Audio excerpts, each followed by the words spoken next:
Hello everyone, আজকে আমরা আলোচনা করব ফিজিক্সের ভৌত রাশি ও পরিমাপ অধ্যায়ের আপেক্ষিক ত্রুটি নির্ণয় এই টাইপের একটা সমস্যা নিয়ে। আমরা গত ক্লাসে আপেক্ষিক ত্রুটি, চূড়ান্ত ত্রুটি এগুলো কীভাবে নির্ণয় করতে হবে তার ফর্মুলা এবং বেসিক কনসেপ্টগুলো নিয়ে আলোচনা করেছিলাম। আজকে আমরা একটা সমস্যা দেখব এবং তোমরা যদি এই সমস্যাটি ভালোভাবে বুঝতে পারো তাহলে এই টাইপের যে ম্যাথগুলো আছে আপেক্ষিক ত্রুটি নির্ণয়ের তোমরা খুব ইজিলি সলভ করতে পারবে। তো প্রত্যেকটা ম্যাথ কিন্তু এই টাইপের প্রায় একই রকম, নিয়মটা কিন্তু একই রকম। আমরা স্টেপ বাই স্টেপ সলভ করব একই নিয়মে। শুধুমাত্র তোমাদের বলা হইতে পারে, যেমন একটা ঘনকের এক বাহুর দৈর্ঘ্য দেওয়া আছে, তোমাদের বলা হইতে পারে যদি আপেক্ষিক ত্রুটি 2% হয় তাহলে তার আয়তন নির্ণয়ে ত্রুটি কতটুকু হবে। অথবা গণক না দিয়ে তারা তোমাদের একটা গোলক দিতে পারে, বলতে পারে গোলকের ব্যাসার্ধ নির্ণয়ে যদি আপেক্ষিক ত্রুটি 2% হয় তাহলে গোলকের আয়তন নির্ণয়ে আপেক্ষিক ত্রুটিটা কত পার্সেন্ট হবে। তো এইরকম জাস্ট তোমাদের গোলক অথবা ঘনক অথবা আয়তক্ষেত্র এরকম থাকতে পারে, কিন্তু আমাদের যে প্রসেসটা আমরা কীভাবে স্টেপ বাই স্টেপ করব প্রত্যেকটা ম্যাথের জন্য কিন্তু স্টেপটা আমাদের সেম থাকবে। তার মানে তোমরা যদি একটা ম্যাথ ভালোভাবে বুঝতে পারো তাহলে এই টাইপের যে ম্যাথগুলো আছে খুব ইজিলি তোমরা এগুলো আনসার করতে পারবে। তাহলে আমরা আজকের সমস্যাটি হচ্ছে, আমাদের এখানে একটি ঘনক আকৃতির পাথরের দৈর্ঘ্য দেওয়া আছে 8 সেন্টিমিটার। ঘনকটির দৈর্ঘ্য পরিমাপে আমাদের আপেক্ষিক ত্রুটি হচ্ছে 10%।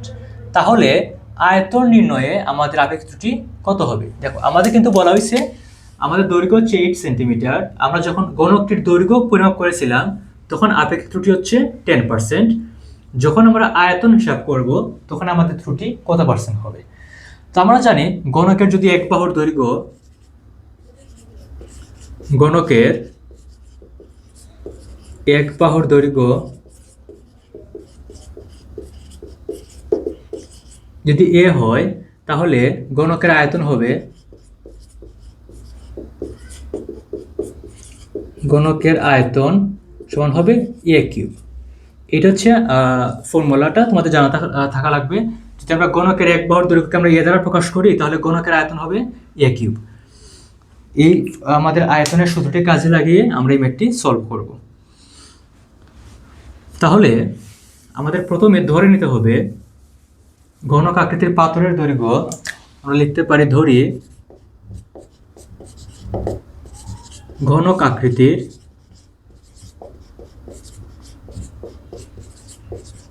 পাথরের দৈর্ঘ্য,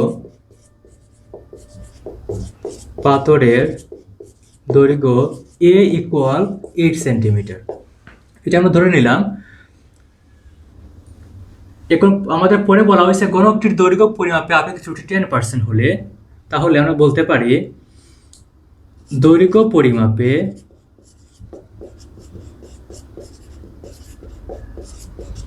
আপেক্ষিক ত্রুটি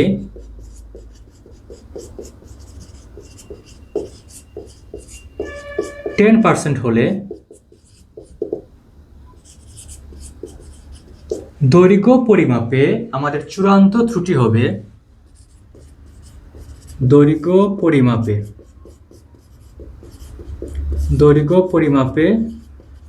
চূড়ান্ত ত্রুটি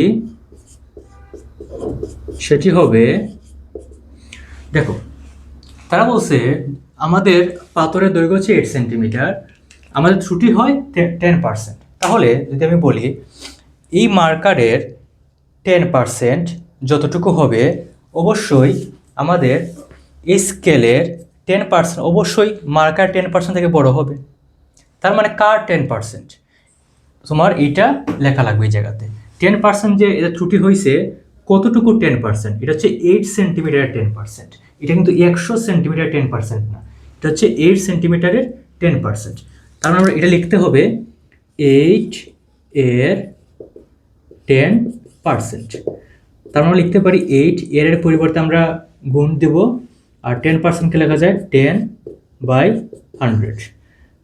তার মানে যদি আমরা এটা ক্যালকুলেশন করে ফেলি তাহলে আমাদের আনসারটি চলে আসবে,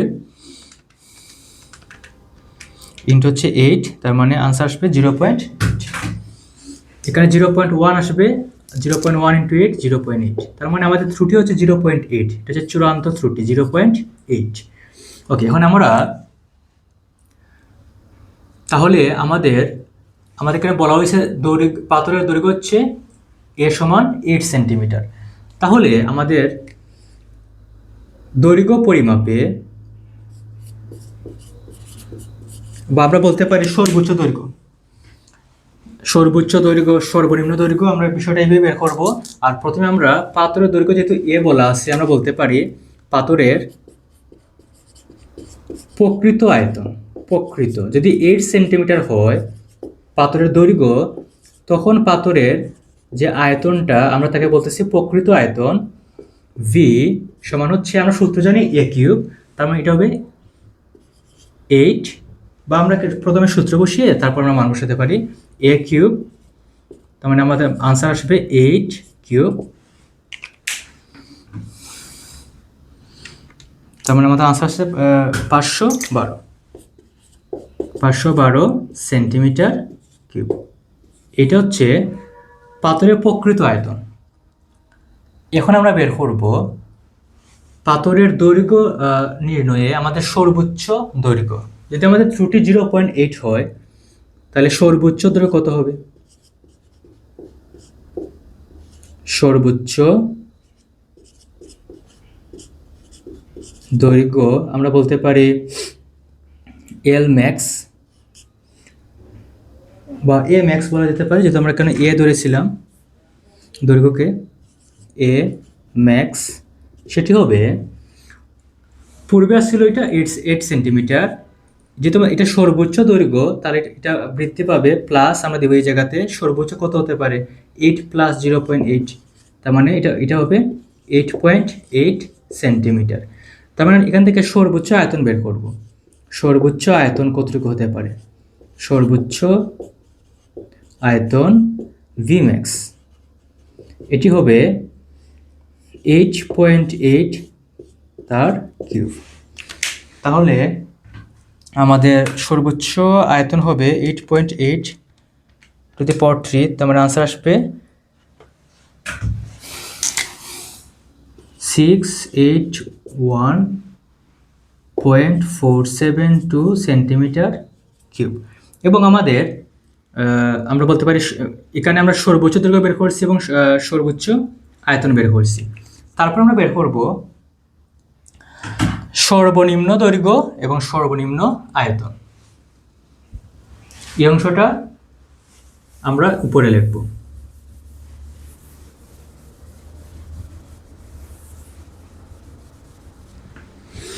সর্বনিম্ন দৈর্ঘ্য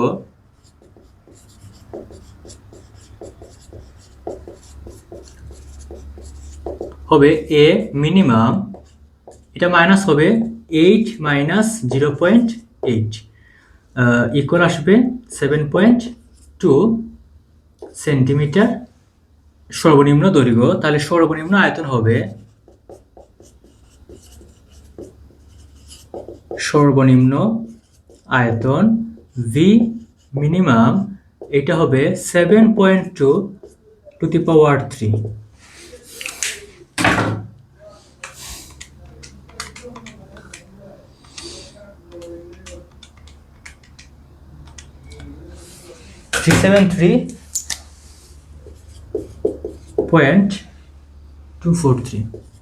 এত সেন্টিমিটার কিউব।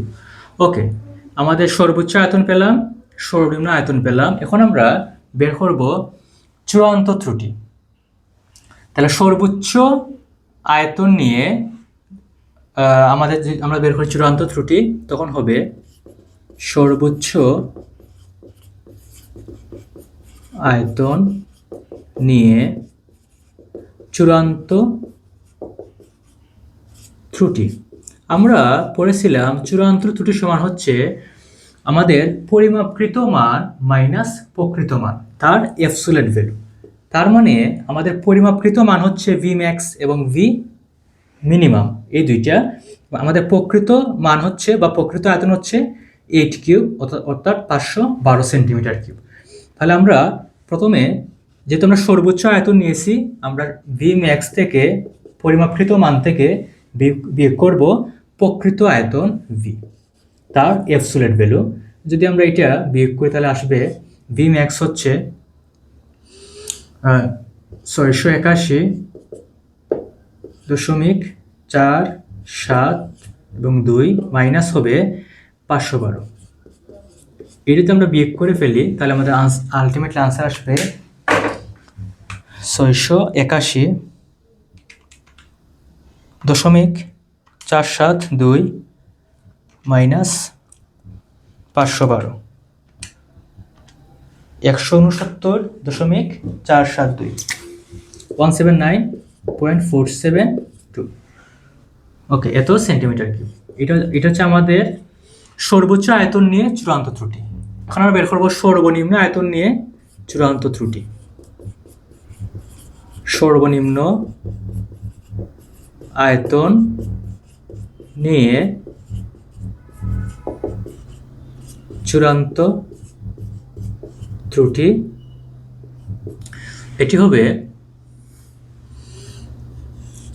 এখন আমাদের এটা হচ্ছে ভি মিনিমাম, এটা হচ্ছে পরিমাপকৃত মান ভি মিনিমাম মাইনাস হবে আমাদের প্রকৃত হচ্ছে ভি।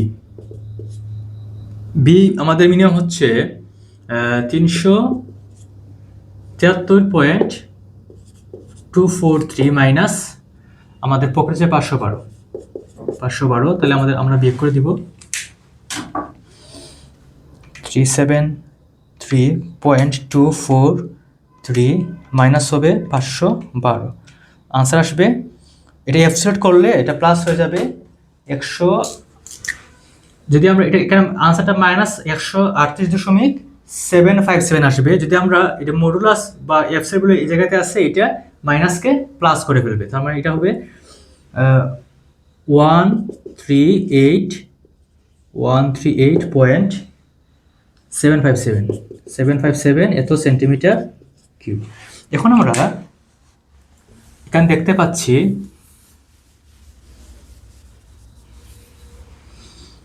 আমাদের এটা সর্বোচ্চ আয়তনের চূড়ান্ত ত্রুটি। এখন আমরা এটা আমাদের ত্রুটি হচ্ছে এখানে 169 সামথিং, এখানে হচ্ছে 138 সামথিং দেওয়া আছে। যেটা বড় মান আসবে আমরা বড় মানটি নিয়ে আমরা আপেক্ষিক ত্রুটিটি বের করব। আমরা লিখব চূড়ান্ত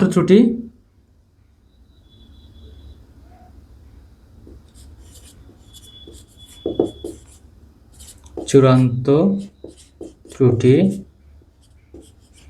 বড় মান নিয়ে আমরা আপেক্ষিক ত্রুটি বের করব। আপেক্ষিক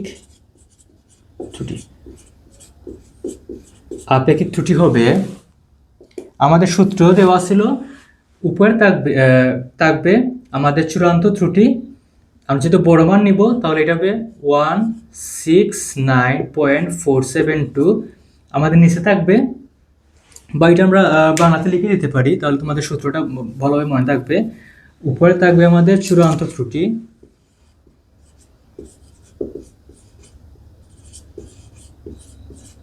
এবং আমাদের নিচে থাকবে প্রকৃত মান। আমরা প্রথমে বের করছিলাম 8 সেন্টিমিটার নিয়ে, যখন বাহুর দৈর্ঘ্য হবে 8 সেন্টিমিটার তখন তার আয়তন হবে, এই ঘনকটার আয়তন হবে 8 কিউব, অর্থাৎ 512 সেন্টিমিটার কিউব। এটা হচ্ছে আমাদের প্রকৃত মান। তাহলে যদি আমরা চূড়ান্ত ত্রুটি বসাই 169.472 এবং আমাদের প্রকৃত মান হচ্ছে 512, এটা হবে আমাদের আপেক্ষিক ত্রুটি। তাহলে 169.472 বাই 512 ইকুয়াল হচ্ছে 0.331।